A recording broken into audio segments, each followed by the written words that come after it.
I'm Adrian Black, Director of Wildside Youth Ministries. Today, I'm going to show you how you can combine your natural talent, your learned skill, the tools at your disposal, and your creativity to maximize your artistic output.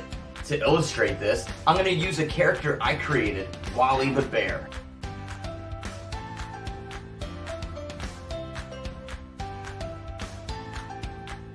Wally is the mascot of Wildside Youth Ministries. Wally's been featured on palm-sized postcards and 25-foot-long backdrops. Wally's been on the stage as a wooden cutout and on the screen as an animation. And all of this started as a little sketch. Now, how did we get from here to here? I'm going to show you just how I did that. If you look at this paper, you can see that it's just a collection of little doodles. You can see bits and pieces of Wally. You can see what eventually turned into his head. And you can see what eventually turned into his body. You can see elements here like his hat, which came from one sketch, his head, which comes from another, and his body, which comes from another sketch. I'm not very good at drawing. As you can see, there's bits and pieces here that we're going to work together, but I needed a computer to stitch all of this and to make one solid character. And so I took this sketch, scanned it into the computer, and went to work. The first thing I did was I wanted to clean up the torso area that I liked. As you can see on the original sketch, I ran out of space to draw the full torso. On the computer, I used the freehand select tool, and copied the part that was there and just simply mirrored it to the other side. Then I erased the head and went over to the head that I liked. Of course, it was a little too small, so I had to scale it up and then really clean this thing up. There's a lot of random lines from the way that I sketched it that had to be erased and touched up and redrawn. You can see that his ear is completely lopsided, so again, I mirrored his existing ear that I liked.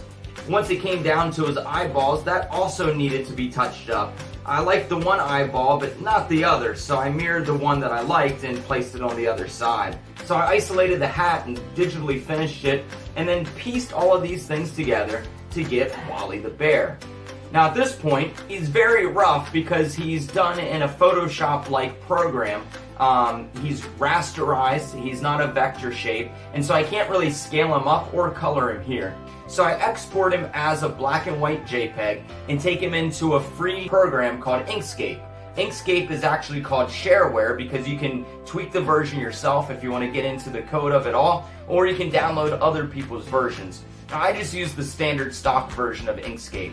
Once you have your drawing into Inkscape, you can make a digital line trace. It's just Shift-Alt-B, and you just adjust your levels, and boom, you have a digital line trace. Now for your digital line, it's going to have a lot of different nodes that you can adjust.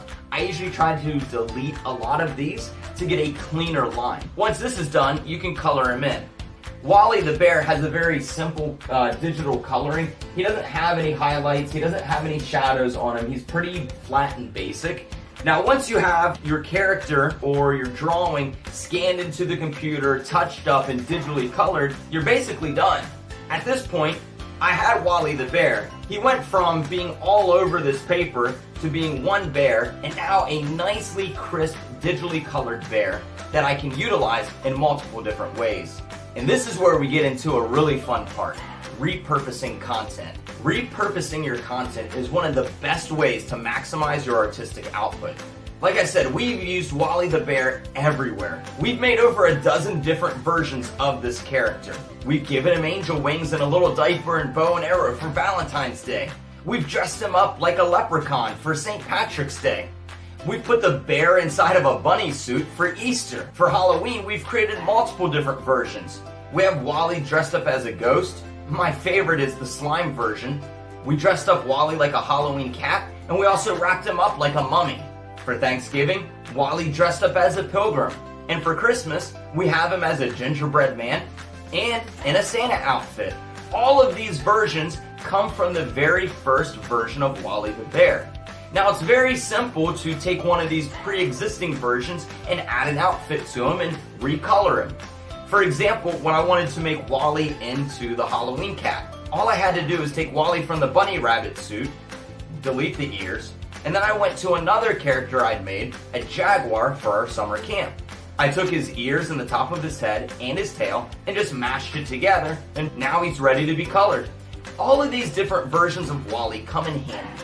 He's been plastered all over our little magazines and t-shirts and stickers. He's been up on the stage 10 feet tall, providing a bright, vibrant background. He's been there as a wooden cutout so kids could take photos with him. And it all started from that little sketch. A sketch that, if we're honest, isn't very good. But the talent that was put inside of me, the skill that I've learned, the tools that I've had, and the creativity given to me were all combined to make this character possible. And who knows where Wally will go next?